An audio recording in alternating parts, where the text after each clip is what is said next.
evacuation center at 7 p.m.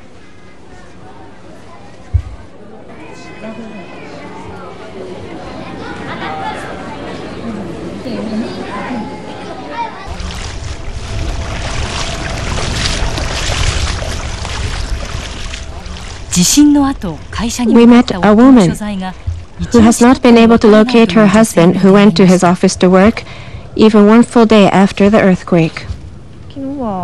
This woman says that he was at home the day the quake hit, but he went back to the office again because he was worried about the company, and he did not come home even at 7 or 8 p.m.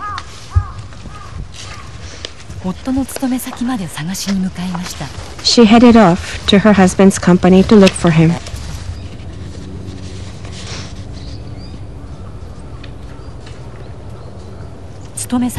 She walked to a spot where she should have been able to see his building.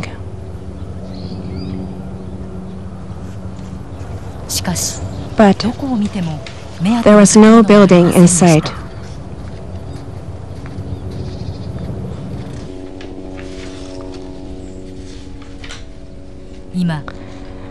The whereabouts of more than 10,000 people remain unknown. Scores of people are looking for their husbands, wives, parents, and children.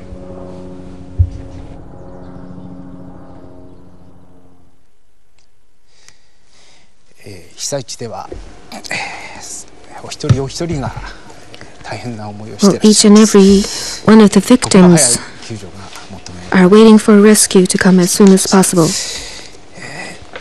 Now, in the NHK Sendai studio, we have a researcher who has been carrying out research on tsunami prevention. It's Professor Fumihiko Imamura of Tohoku University. Professor Imamura, thank you very much for joining us. Thank you very much. Professor Imamura, you have visited many tsunami-stricken areas around the world, and from your eyes, how did you view the tsunami that hit Japan this time? Well, in 1992 in Nicaragua, and in recent years in 2004 in Sumatra, we had many earthquakes and tsunamis, and the scale and the disaster, as well as what caused these disasters. I have been making research on all these things. However, the earthquake and the tsunami, the scale of that, and also the damage, the extent of the damage seems to be the worst ever that I've seen. Well, Professor Imamura, you live in Sendai, and your research base is in the Tohoku area.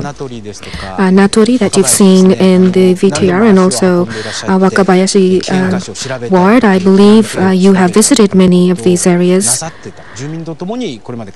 You have also spoken with the residents there to try to prevent any disasters like this from happening. Yes. Well, we in Tohoku region, in the Meiji area, we had the Sanriku earthquake, and there was a prediction that there will be a great earthquake within 30 years. There was a 99% a possibility. Therefore, we were trying to prepare ourselves from tsunamis. And of course, tsunamis will strike immediately after earthquakes. And we thought that if we evacuated, we will be able to keep ourselves safe. Therefore, we planned evacuation routes, places where we should evacuate. We discussed with the residents, and people were preparing for such disasters. So we really regret this horrible disaster. And we can't really see the total extent of the damage, and there are many disaster-stricken areas scattered over a very broad area, and we see that rescue efforts are not carried out very speedily. Well, yes, in a major tsunami like this, the roads on the land, and also we can approach the area from the seaside. Many of these access routes are disrupted, and the tsunami advisory has just been lifted, but still we can approach these areas from the sea.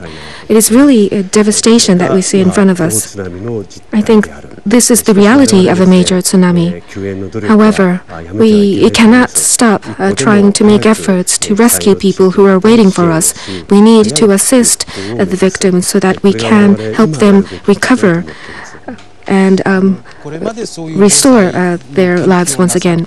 Now, as you carry out your research, from a researcher's viewpoint, what can you tell us about this disaster?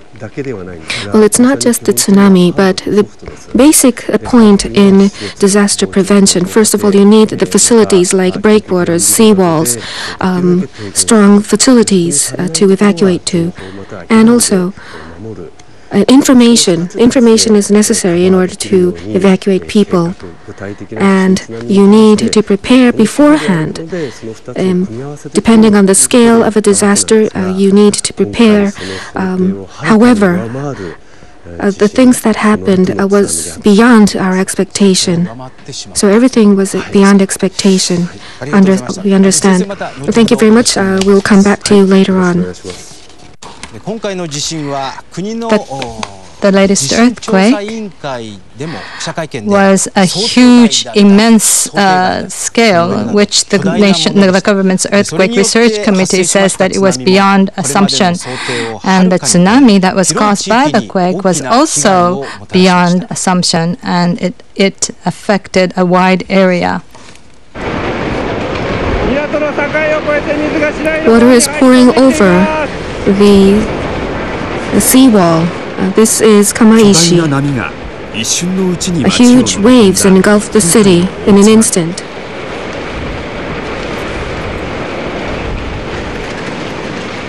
From Tohoku to Hokkaido and all the way to Kanto, great scars of damage was observed after the quake and the tsunami. Water is gushing in Miyako City of Iwate Prefecture. Especially hard hit was the complex coastlines of the Sanriku area.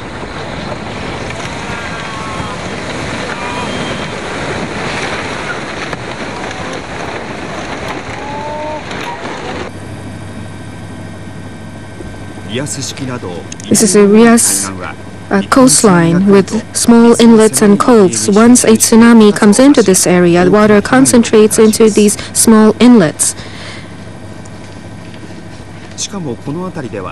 Especially in these areas, there were several earthquakes with their focus off the Miyagi coast.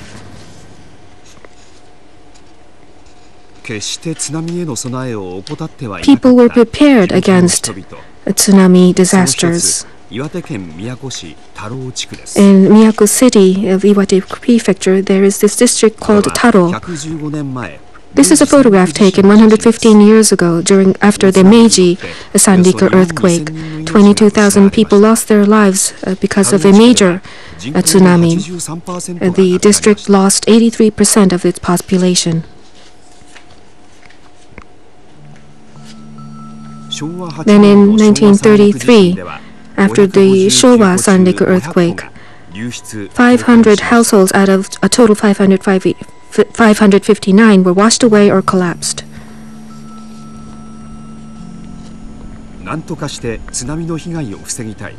People wanted to prevent another tsunami disaster from happening, so in 1934, the people of Taro district decided to create a seawall. And in 1967, after 30 years of construction, a 10-meter tall seawall was completed.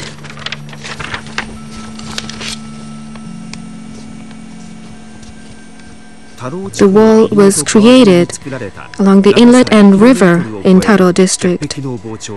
It expands an area of 2 kilometers. It was supposed to be an impregnable seawall. If we were to create a seawall like this today, it would cost several billions of yen. However, the seawall could not prevent the massive tsunamis from hitting the city. The massive earthquake's energy was said to was massive. It is said that this was a once in a millennium type of earthquake, and the tsunami waves easily went over the 10-meter high walls.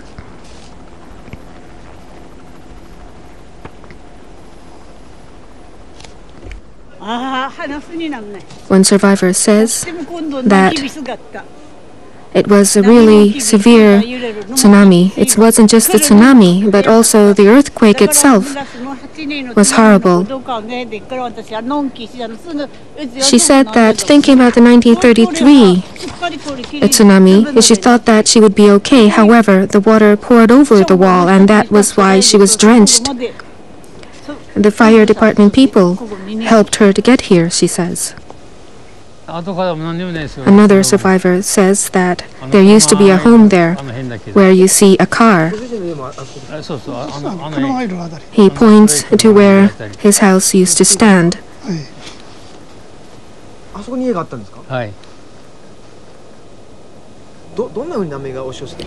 Asked how the waves came and struck. He says that he heard on TV that the tsunami waves were 4-meter high. However, he says that these seawalls are 10-meter high, but the waves were higher than the walls. So he supposes that the tsunami could have been 14 meters high. And this man says that it was far greater than the 1933 tsunami. Was more than he could imagine.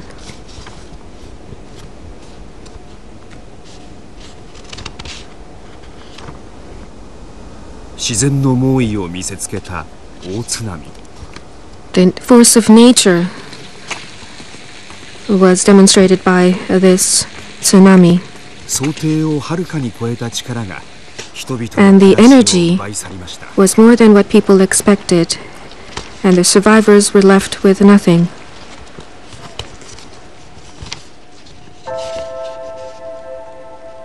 The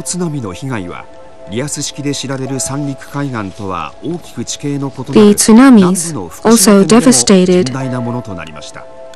the southern part of Fukushima Prefecture, which has a coastline that is different from Aria's coastline. This is the Soma area in Fukushima Prefecture. A plain follows the coastline toward the inland area, and it was said that the tsunami wave's height would not be as high as a tsunami that may hit Aria's coastline. However, according to record, a 7-meter, 30-centimeter high major tsunami could have hit this area. The tsunami wave could have been even higher.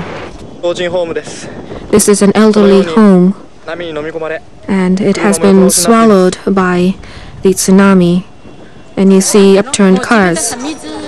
This woman says that black water came gushing forward, and her car was about to be swallowed by the wave. She said that she didn't have time to see how high the waves were, and this woman says that a gray wave came toward her like a wall. It looked like the big surf waves that you see in cartoons. For the people who were trying to evacuate to high ground, it was not just the height of the waves, but the speed of the traveling wave was tremendous and surprised the people. According to previous disaster prevention plans in Fukushima, the assumption was that the first wave would hit 1 hour after the earthquake. However, the actual tsunami wave came just 9 minutes after the earthquake. The survivor says that it was horrible. She can't say how high the waves were. She cannot find words to describe the tsunami waves. She says that she was able to see the waves swallowing up everything in its pathway. She says that her knees were shaking. The tsunami bulldozed down many buildings, just leaving the foundations behind.